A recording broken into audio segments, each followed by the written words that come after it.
Hemos contemplado nuestra relación con la persona del Padre, hemos contemplado nuestra relación por esta unión inmediata con Jesucristo en la profesión de los consejos evangélicos, de la virginidad consagrada, del celibato sacerdotal, esta unión que, por ser tal, es necesariamente fecunda en el orden de la gracia, en el orden de la sobrenaturaleza, pero es uno de los consejos evangélicos. Los consejos en los evangelios, como saben, son muchísimos. No juzguéis y no seréis juzgados, dad y se os dará, porque al que llama se le abre. El evangelio está lleno de consejos, pero en la tradición espiritual estos consejos se han concentrado en las tres dimensiones de la identidad de una persona, que son sus posesiones, sus afectos y su voluntad. De alguna manera está sintetizada la existencia humana en estas tres dimensiones de nuestra comprensión de la antropología cristiana. Hemos contemplado brevísimamente el consejo evangélico de la castidad, de la virginidad consagrada. Hoy vamos a contemplar el consejo evangélico de la pobreza.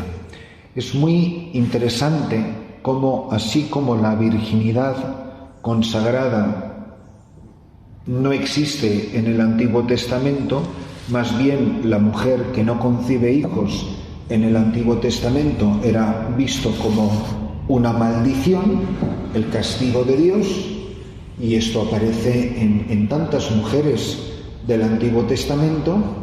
De la misma manera, la pobreza también es vista en el Antiguo Testamento como una maldición. O al revés, las riquezas, lo hemos visto recientemente, si recuerdan, en las lecturas del libro de Job, pues la manera de ser agradable a Dios es que Dios le bendijo con más camellos, con más tierras, con más vacas, con más chivos y más ovejas. Es la abundancia material como señal de la bendición de Dios. Por eso el radicalismo evangélico, la novedad de Jesucristo, también abarca esta dimensión de la pobreza como verdadero valor del Evangelio y no como una maldición. Si recuerdan, en las bienaventuranzas, el Señor menciona como primera bienaventuranza, en el capítulo 5 de San Mateo, donde dirá, y es la primera de ellas, es: bienaventurados los pobres de espíritu, porque de ellos es el reino de los cielos. No solo no aparece en el nuevo decálogo, el nuevo Moisés. Saben que Mateo escribe su evangelio en paralelo con el Pentateuco, y de esa manera esos primeros 5 libros de la Biblia quedan plasmados en estos 5 capítulos del Sermón de la Montaña, que comienzan en el capítulo 5, pero continúan. Ese sermón larguísimo concentra toda la enseñanza de Jesús en el nuevo Moisés, en el nuevo Sinaí, en el sermón de otro monte, donde se da la revelación definitiva. Y esta revelación comienza convirtiendo la maldición en bendición, la esterilidad en fecundidad virginal, la pobreza como signo del reino. Todo esto es imposible.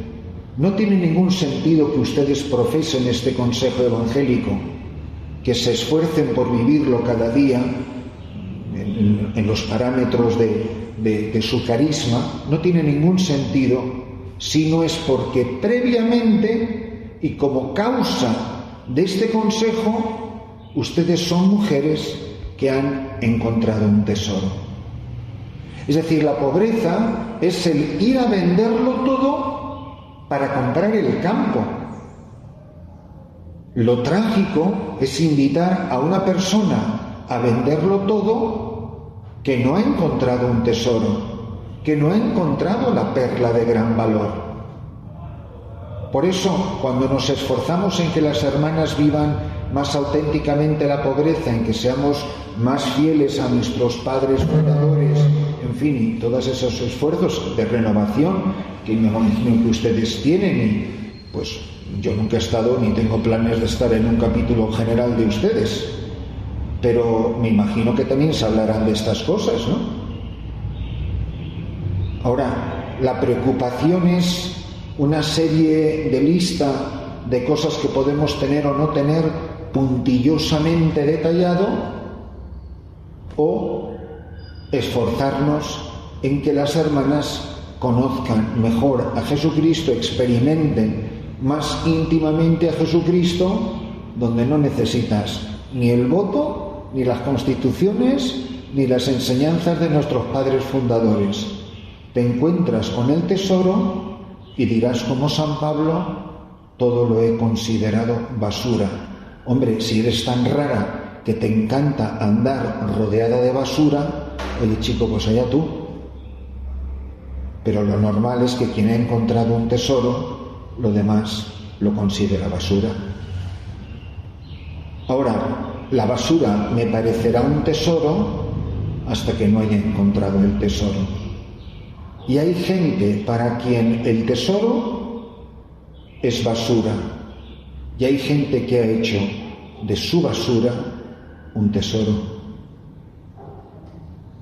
Ahora, yo esto me lo creo, porque a lo mejor es como una cosa pues que la tengo que vivir yo, porque soy religiosa, porque claro, estoy consagrada, pero en el fondo me parece maravilloso que todos los demás tengan abundantísimos bienes, como si esto es como una pequeña maldición, o no maldición, pero como un compromiso que tengo yo, pues que soy religiosa, que tengo que vivir eso, pero no pasa nada, ¿eh?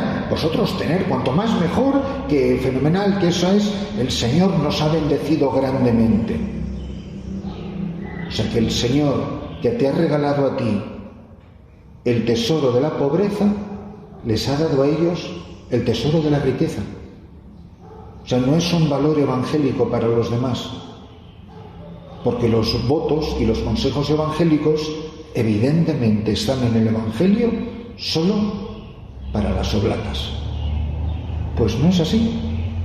Ahora, que ustedes se crean que la pobreza evangélica es una gracia extraordinaria y que se crean, como estoy firmemente convencido de que lo creen, que es fruto de haber encontrado un tesoro, no debería de producir en los demás sacerdotes, religiosas, laicos, pueblo santo de Dios, casados, jóvenes, no debería de producir los mismos frutos dentro de los parámetros de su vocación.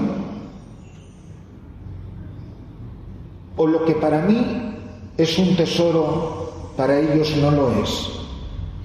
¿O es que los laicos no están llamados a descubrir en Jesucristo el tesoro de su vida? Pues yo creo que debería de llamarnos esto un poquito poderosamente la atención, debería de ser una llamada al corazón, primero para ver cómo lo estamos viviendo, para ver cómo lo estamos viviendo comunitariamente, igual que hay un crecimiento en la intimidad con Jesucristo Esposo por la virginidad consagrada, hay un crecimiento con Jesucristo Esposo en la pobreza evangélica. Cuanto más enamoramiento, más pobreza. Cuanto más enamoramiento, más tesoro. Dice Santo Tomás de Aquino que en el orden de importancia hay una jerarquía en los consejos evangélicos. Dice que sin duda el más importante, porque lo que se entrega es lo más grande, es el consejo evangélico de la obediencia, porque lo que se entrega es el tesoro más grande que tenemos, que es mi propio yo, mi propia voluntad. Pero dice que en el orden del testimonio, el consejo evangélico más importante es la pobreza.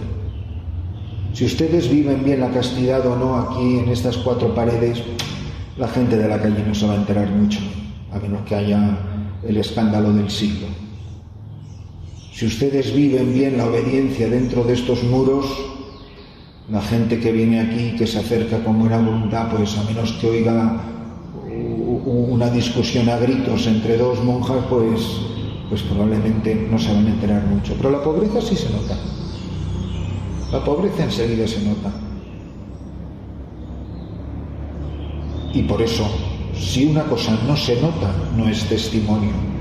No digo que no sea santificante, pero no hay testimonio si no se ve.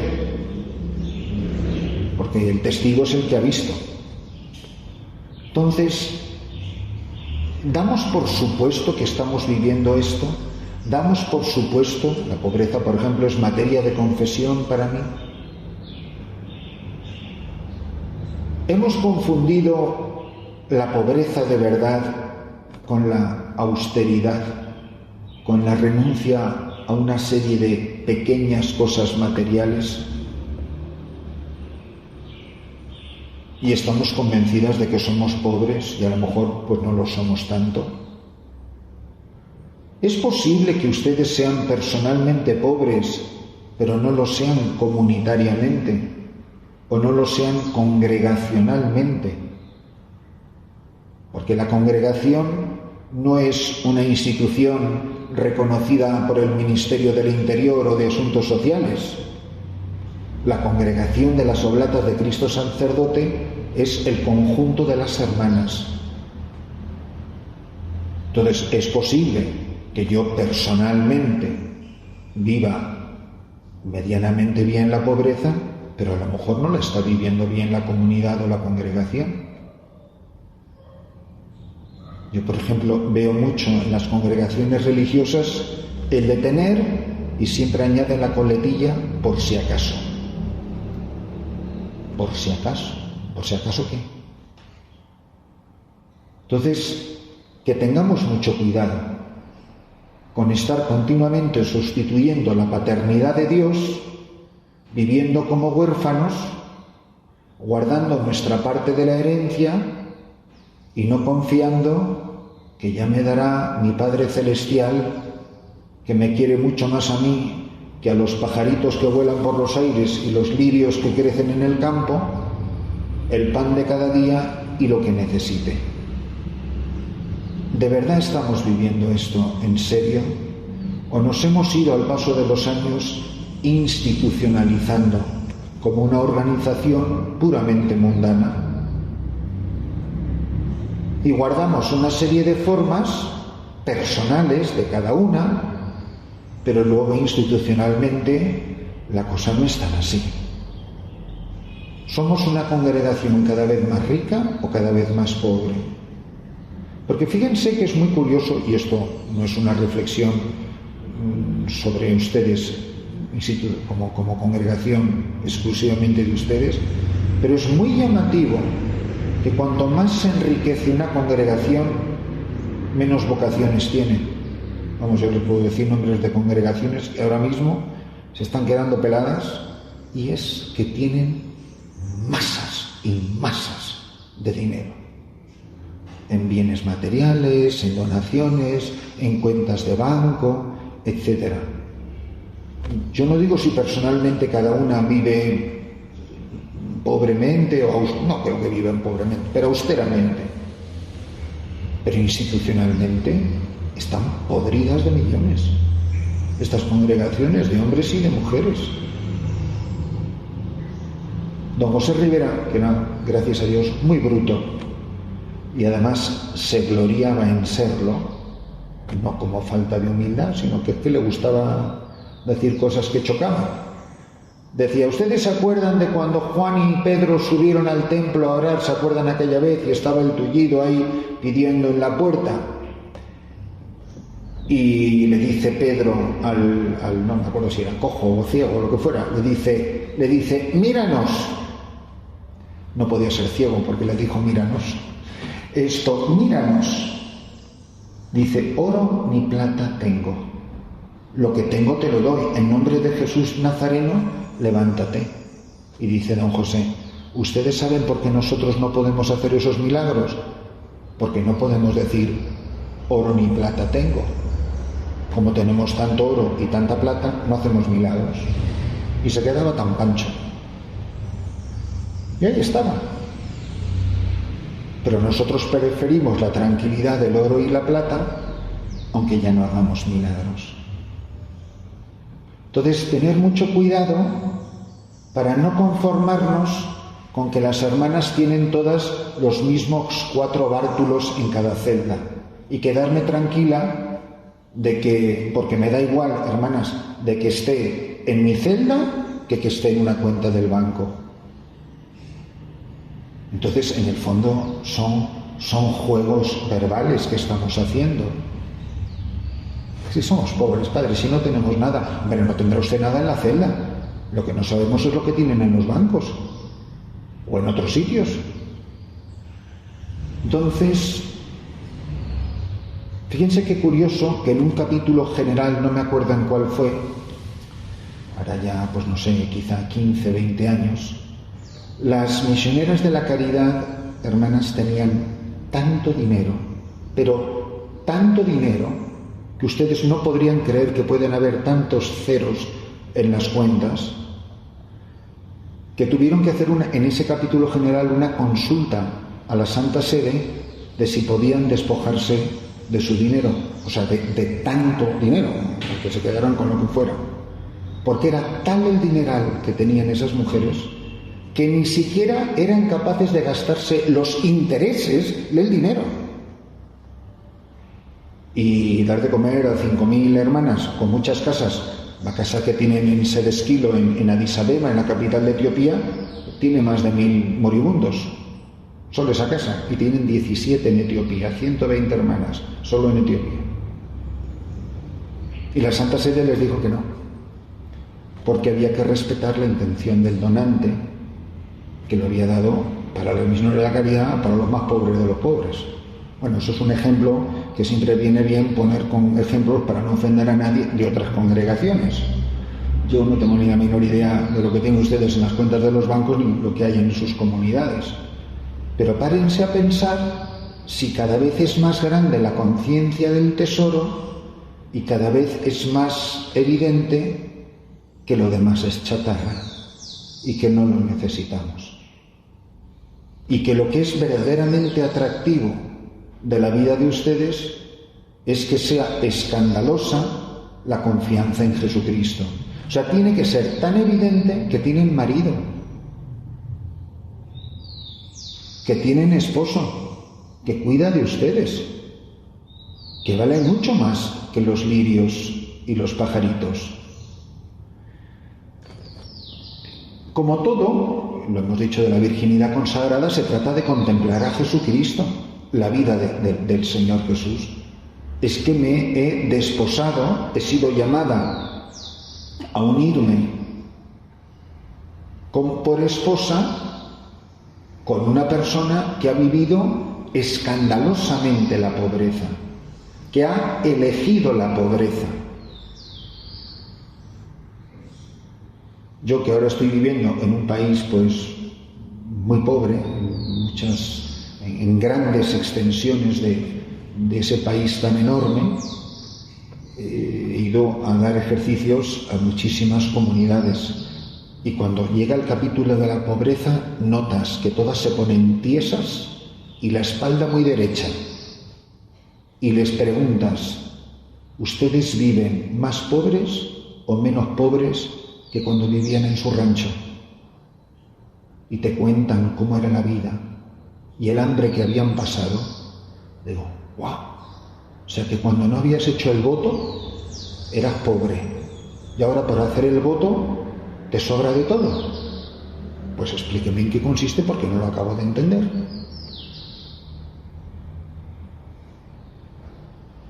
Es muy común, muy común, que cuando las familias van a visitar a las hermanas se llevan cosas del monasterio. Las hermanas le dan cosas a sus familias para socorrer su pobreza. Como esta es la rica de la familia, pues nosotras tenemos que socorrer la pobreza o la necesidad de las hermanas, que no digo que no tenga que ver caridad con el que lo necesite. No es que me parezca mal que un monasterio ejerza la caridad con los pobres. Lo que me parece sorprendente es que por entrar en ese lugar pues se viva todo menos la pobreza. Y además que se sienten seguras, se sienten cuidadas, se sienten que si se enferman las van a llevar al médico. Yo, como he trabajado en diócesis descomunalmente pobres, pues yo veía los apuros que pasaban los obispos para pagar los cuidados médicos de las familias de los sacerdotes. Lo tenía que pagar el obispo. Es que mi madre está enferma. Y el pobre obispo pues tenía que, no solo, no te digo ya cuidar al sacerdote, es que es la familia del sacerdote.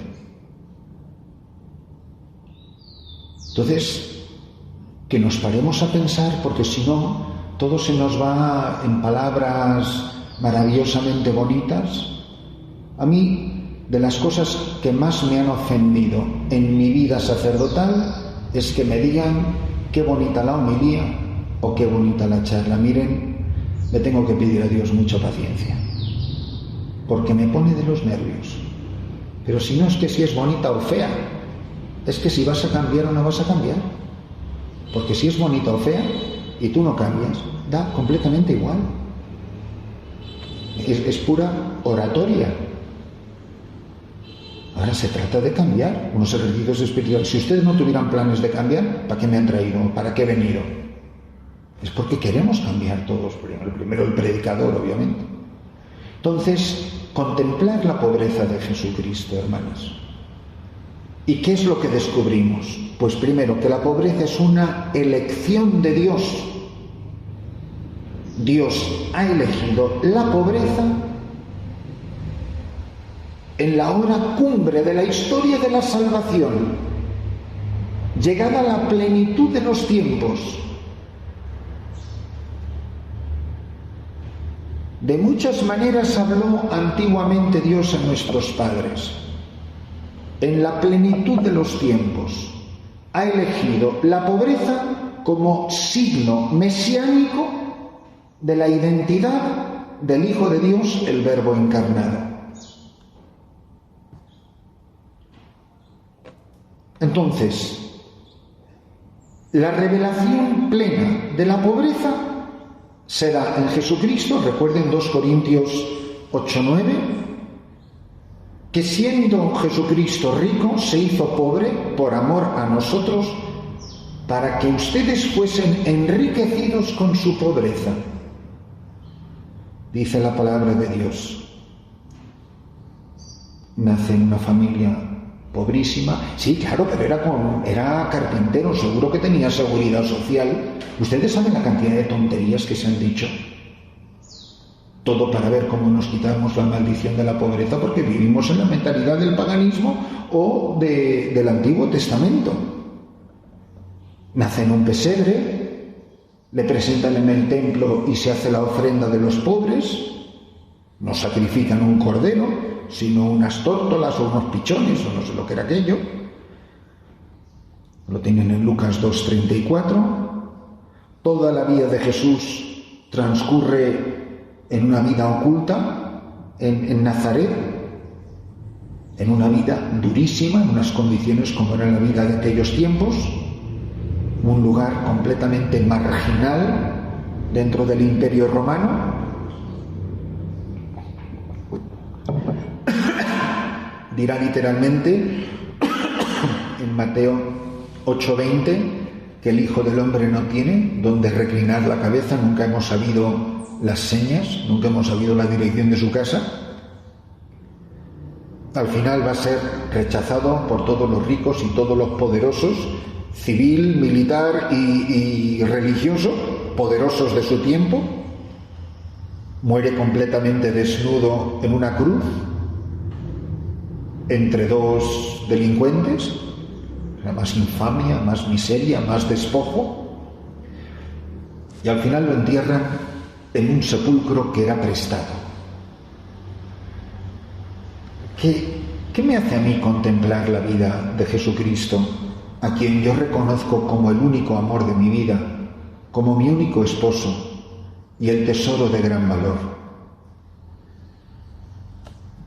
Pero no solamente es un signo mesiánico. ¿Cómo saben los pastores que este es el niño al que tienen que adorar?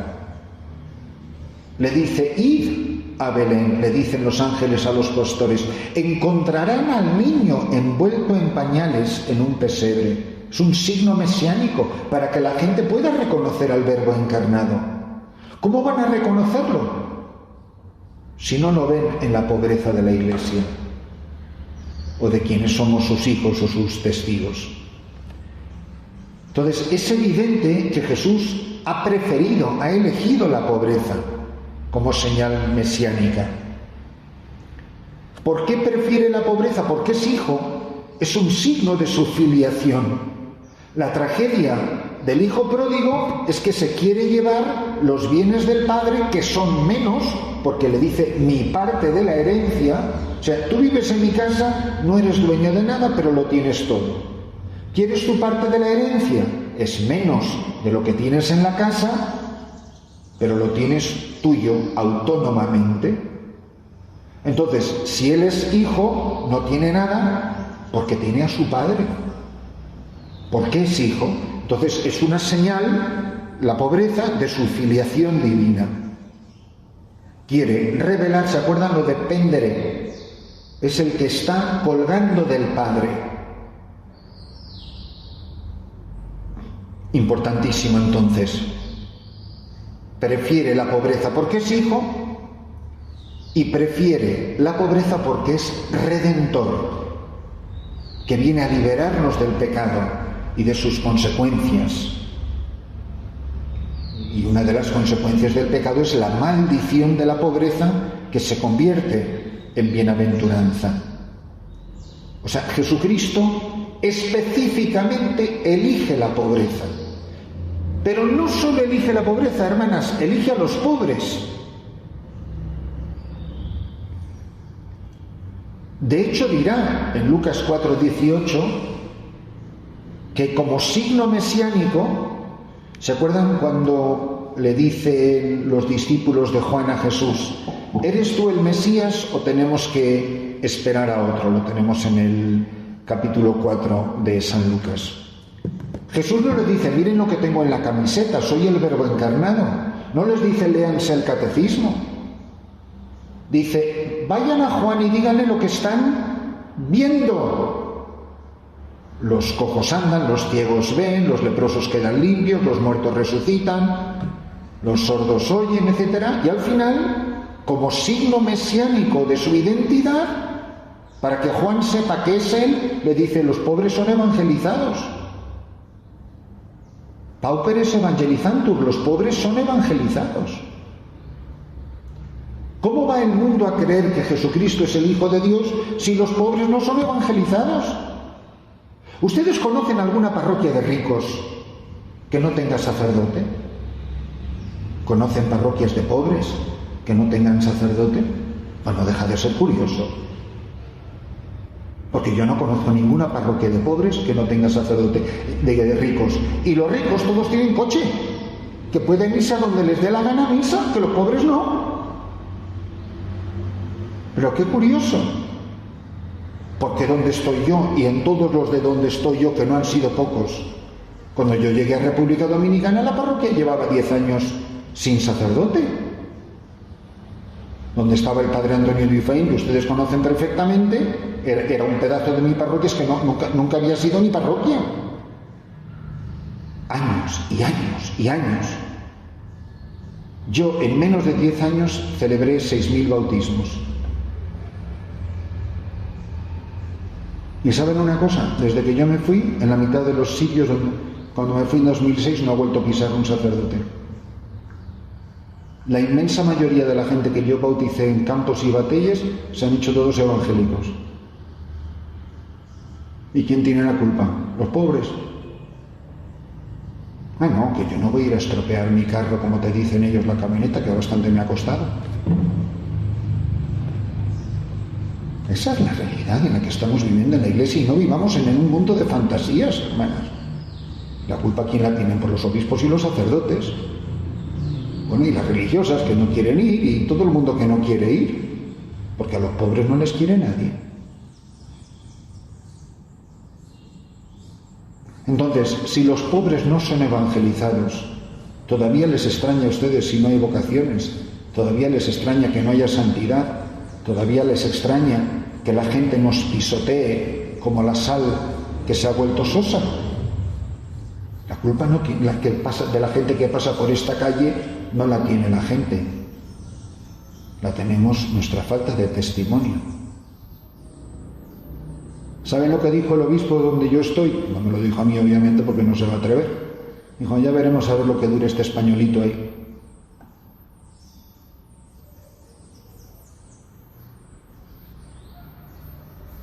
Pues porque yo no me lo tomo como un insulto de él, sino porque un obispo es consciente de que eso no lo aguanta nadie.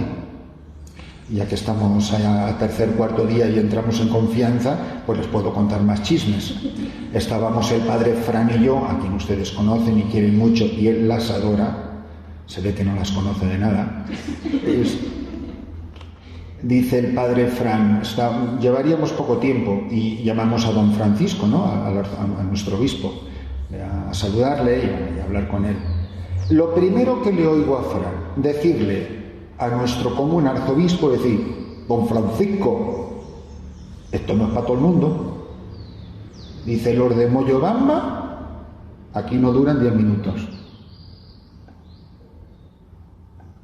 Me abren con los ojitos, ¿eh? Pues eso, así lo dijo. Pues no lo decía de otros sitios. Y hombre, la pobreza no se mide con una cinta de medir, ¿no?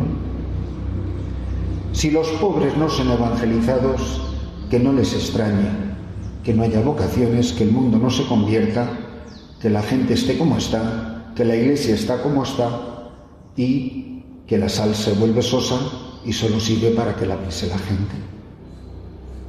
¿Ustedes han visto a la Iglesia Católica canonizar a un rico? ¿Conocen la vida de algún millonario canonizado? Y eso no es como para que nos dé miedo. No, es que también canonizó a Santa Isabel de Hungría. ¿Usted se ha leído la vida de Santa Isabel de Hungría?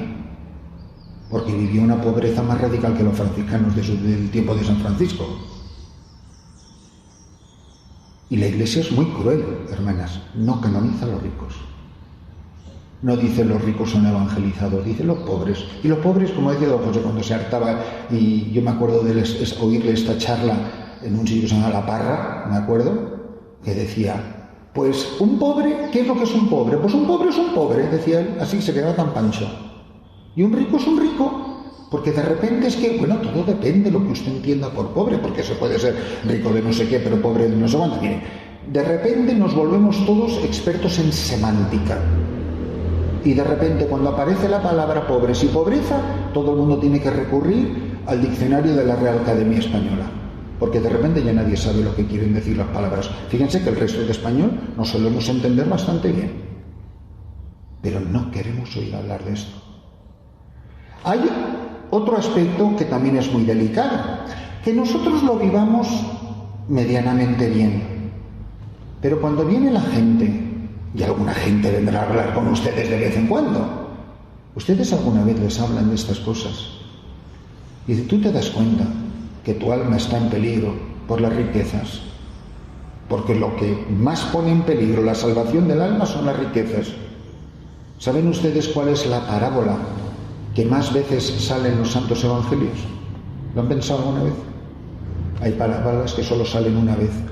Hay una parábola que sale 4 veces, y es así de larga, cada una de las 4, que es la parábola del sembrador. Una en Mateo, una en Marcos, y 2 veces, fíjense si sería importante, en el Evangelio de San Lucas. Y siempre aparece la riqueza como lo que ahoga la semilla y no la deja crecer. ¿No será eso lo que ahoga las vocaciones? ¿No será eso lo que ahoga nuestra santidad? Pues a mí me parece que tenemos mucho que pensar aquí y muchas vueltas que darle a estas cosas. Porque es preocupante. Pues que nos paremos a darle vueltas. No solo que Jesús prefiera la pobreza, sino que Jesús prefiera a los pobres. Hay una predilección de Dios hacia ellos, que es de ellos a quien pertenece el reino de los cielos. Fíjense las palabras del Salmo 11. Por la opresión de los pobres, por los gemidos de los menesterosos, ahora mismo me levantaré y les daré la salud por la que suspiran. Siempre han sido los predilectos de la Iglesia. Hay una instrucción de la Sagrada Congregación de la Fe del año 86, cuando era prefecto el cardenal Ratzinger. Son palabras del magisterio de la Iglesia. Los oprimidos por la miseria son objeto de un amor de preferencia por parte de la Iglesia, que desde los orígenes y a pesar de los fallos de muchos de sus miembros, no ha cesado de trabajar para aliviar, defender y liberar a los oprimidos. Una anécdota. La Madre Teresa, la primera vez que se encontró con el Papa Juan Pablo II, dos santos ya canonizados, ella estaba ya en la requetecumbre de la santidad, y no solo más que de la santidad, de la fama de santidad que le tenía el mundo, pues el Papa, casi emocionado de conocer a esta santa mujer, y le dijo: Madre Teresa, ¿qué puedo hacer para ayudarle? ¿Saben lo que le contestó? Deme un pedazo de su Vaticano y yo se lo llenaré de pobres. El Papa se quedó tan así que le dijo: bueno, madre, eso no está en mi mano, déjeme que consulte con mis asesores. El pobrecillo se esperaba cualquier cosa menos que le regalaran la cúpula de la Basílica de San Pedro. Y la Madre Teresa ni se volvió a acordar ni de pobres, ni de Vaticano, ni de Papa, ni de nada. La vida siguió. Y de repente recibió una carta de la Santa Sede, muy formal, como hacen las cosas ahí, diciendo: lamentablemente no podemos atender a su petición porque bla bla bla bla. Imagínense, el Vaticano es muy pequeñito, si todas las congregaciones pidieran un pedacito, pues bueno, así vino a decir eso, ¿no? La Madre Teresa es que ni se acordaba a cuento de qué venía la carta. La siguiente vez que se encuentra con el Papa, le dice la Madre Teresa a Juan Pablo II: ¿qué hay de lo que me prometió? Y el pobre se sintió tan mal que le dieron un pedazo de la Congregación de la Fe, donde hoy funciona un albergue de mendigos y un comedor de pobres, que se llama Dono di María, Regalo de la Virgen María, donde yo durante 3 años he celebrado misa todas las mañanas, un día a la semana, a las hermanas ahí. Un pedacito del Vaticano lleno de pobres. Es un signo, la gente lo ve,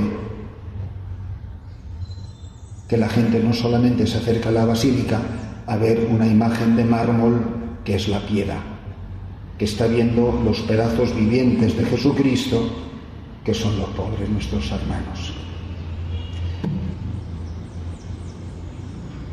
Pero no solo es que Jesús prefiere a los pobres, es que los pobres prefieren a Jesús.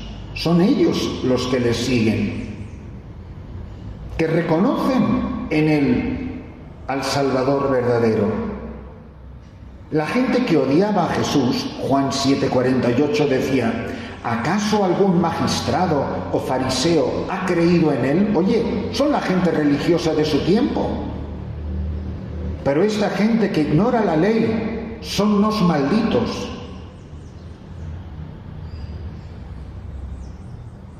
Y eso es precisamente de lo que se le acusará a la Iglesia desde el principio. ¿Cómo va a ser esto la Iglesia verdadera? Pero si son una pandilla de desarrapados los que le siguen.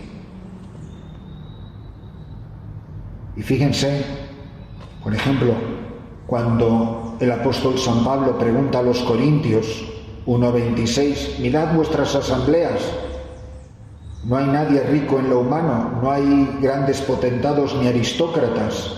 Dios ha elegido lo bajo de este mundo para confundir a la sabiduría de los hombres. Y no sé qué pensaremos cuando leemos Santiago 2:5. Ay de vosotros los ricos, que vuestras ropas están apolilladas. Debía de ser una joya de hombre este Santiago, porque es que se despachó, que se quedó a gusto. Cuando se habla del banquete del reino, ¿quiénes son a los que salen a invitar los mensajeros o los servidores o los heraldos del rey? ¿De qué se llenó? Uno se excusó, el otro no sé qué, tengo que ir a no sé cuántos, hoy no puedo. Pues salgan por los caminos, inviten a los tullidos, a los ciegos y a los cojos. Lucas 14:21. Al contrario, nos tiene que maravillar esto. La pobreza de la Virgen María, radicalmente pobre, lo canta así en el Magnificat. Jesucristo, que alaba y glorifica al Padre, porque has escondido estas cosas a los sabios y a los ricos y a los entendidos y se las has revelado a la gente sencilla. Dirá Lucas 6:20, bienaventurados los pobres, porque vuestro es el reino de Dios. Esto es lo diametralmente opuesto a la enseñanza del mundo. ¿Por qué? Pues porque para el rico, para el hombre del mundano, puede ser el católico mundano, la pobreza es una maldición. Ahora, obviamente la gran pregunta, y esto ya nos llevaría mucho más tiempo, esto sería ya para un cursillo, es ¿quiénes son los pobres en el Evangelio? Hay gente, y es una herejía por cierto condenada por la Iglesia, que dice que los pobres evangélicos del Evangelio son simplemente los pobres económicamente y que solo por ser pobres económicamente se van a ir al cielo. Bueno, todo eso ya está dicho desde hace muchos siglos y está condenado por la Iglesia. Hay quienes tienen una interpretación, y son muchos los santos, por ejemplo San Bernardo, San Juan de la Cruz, etcétera, San Gregorio Magno, que identifica a los pobres con los pobres de espíritu, simplemente los desapegados de los bienes materiales. El magisterio tiene un equilibrio entre estas dos posturas. Es los que viven la pobreza efectiva, o sea, pobres materiales, pero con humildad y con pureza de corazón. No basta ser pobre materialmente para con eso merecer la entrada en el reino y ser llamado santo. No, es pobreza material con pureza o con humildad de corazón. Por eso, hermanas, los pobres tienen que ser evangelizados. Si ya por ser pobres ya fueran santos, ¿para qué hay que evangelizarlos? No, hay que evangelizarlos porque son pobres, pero no están evangelizados. Entonces, creernos esto de verdad. Jesucristo quiere elegir a sus más estrechos colaboradores de entre la gente más pobre.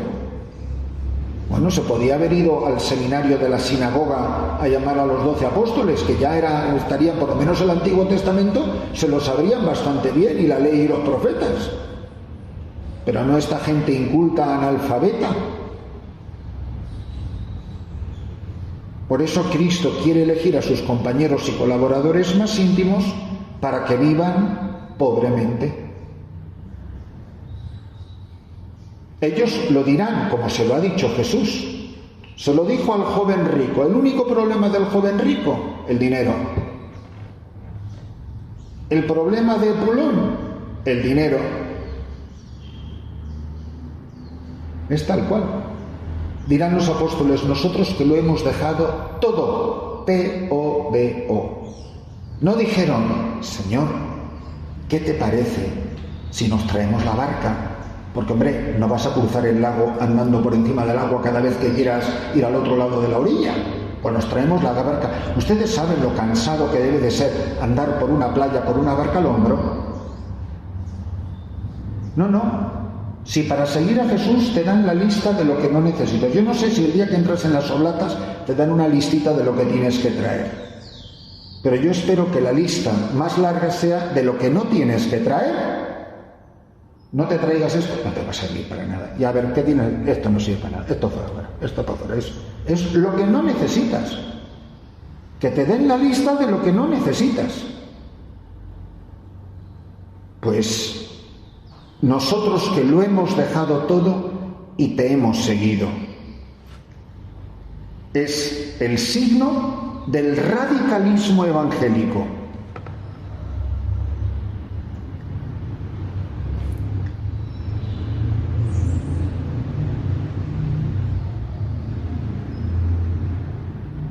Pero junto a la bienaventuranza de la pobreza, por si no estuviera ya suficientemente claro, está la maldición de la riqueza en el Evangelio.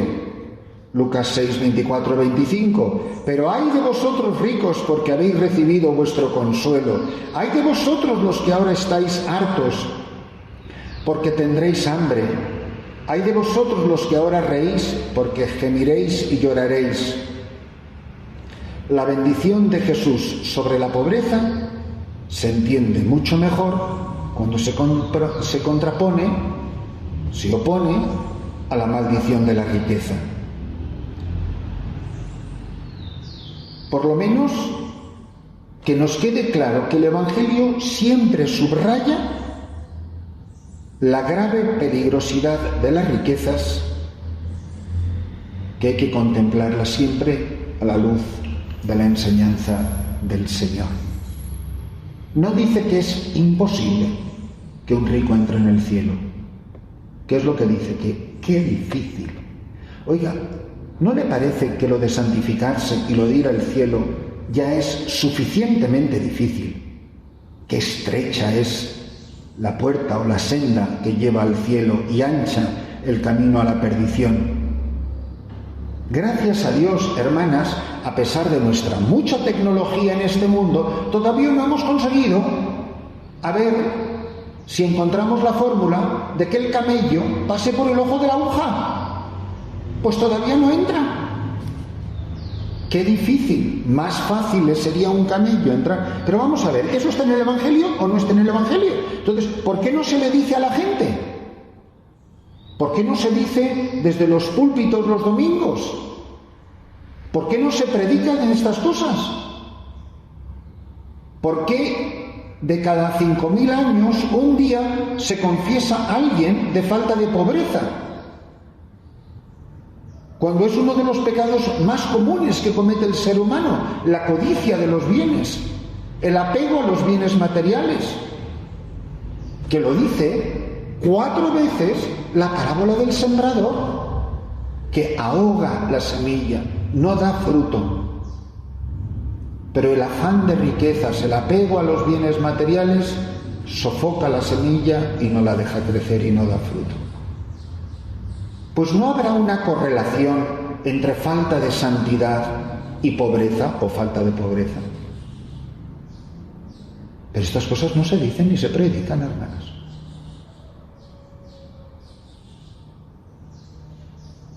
Y miren que los grandes predicadores de antaño, anda que no hablaban de estas cosas, de los peligros de las riquezas materiales. ¿El peligro dónde está? ¿El peligro está en la cosa? No, todo lo que Dios ha creado es bueno. El peligro no está en los objetos materiales. El Señor querrá que tenga lo que necesito para cumplir la vocación que se me ha confiado. Pero cuando dice que difícilmente entra un rico en el reino de los cielos, Mateo 19, 23, el magisterio de la Iglesia, la enseñanza de los santos, el testimonio de quienes han caminado en santidad antes que nosotros, nos recuerdan que es muy difícil poseer esas riquezas, las que sean,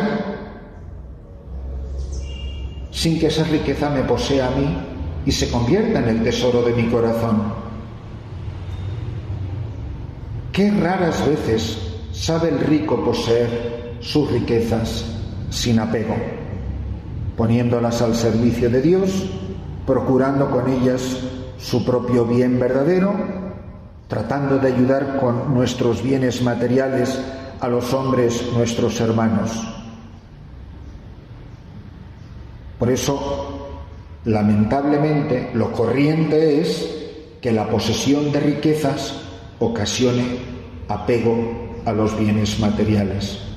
Y es un gravísimo obstáculo en el camino de la santidad, un gravísimo obstáculo en el camino de la caridad.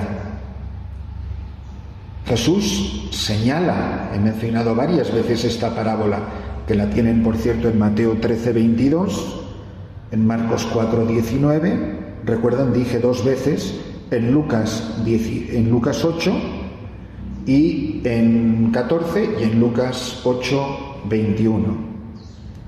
¿Quién es el que se pierde? ¿Quién es el que se va al infierno? Se pierde aquel que atesora para sí y no es rico ante Dios. Como es un tema que a la gente siempre le pone los nervios de punta, se habrán dado cuenta que estoy apegadísimo a los textos evangélicos. Conmigo no discutan, conmigo no hay nada que discutir. Si quieren discutir, discutan con el Evangelio, porque yo lo único que hago es repetir las citas. Lo tienen en Lucas 12:15. Se pierde, se va al infierno, el que atesora para sí y no es rico ante Dios. Al fuego eterno irán los ricos malditos que no supieron compadecerse del pobre Lázaro, aunque lo tenían a la puerta. Lucas 16:19. Id al fuego, malditos de mi Padre, porque tuve hambre, porque tuve sed, porque estuve desnudo, porque estaba en la cárcel, y no supieron ver en él a Cristo. Famoso capítulo 25 de San Mateo, versículo 31 en adelante. Entonces, yo creo que, por ejemplo, el testimonio del joven rico, por eso, no es que hace mucho bien, es que va a misa, es que está en grupos, no sé qué. No, si todo eso lo he cumplido desde mi juventud. El joven rico no puede responder a la llamada vocacional porque es rico. Y era estupendo, vamos, de comunión diaria. Todo eso los mandamientos. Una cosa te falta. Imagínense, solo quedaba una. Las había cumplido todas. Y no es que Jesús le dice, y él se marchó muy triste, no te vayas, espérate, hombre, pues vamos ahí, lo vas dejando poco a poco, dejas una cosita esta semana. No hizo el menor esfuerzo Jesucristo por retener al joven rico. 0. Y se fue muy triste. Y dice muy claramente, hay una correlación entre la tristeza y la riqueza. Y se fue triste porque era muy rico. Continuamos esta tarde.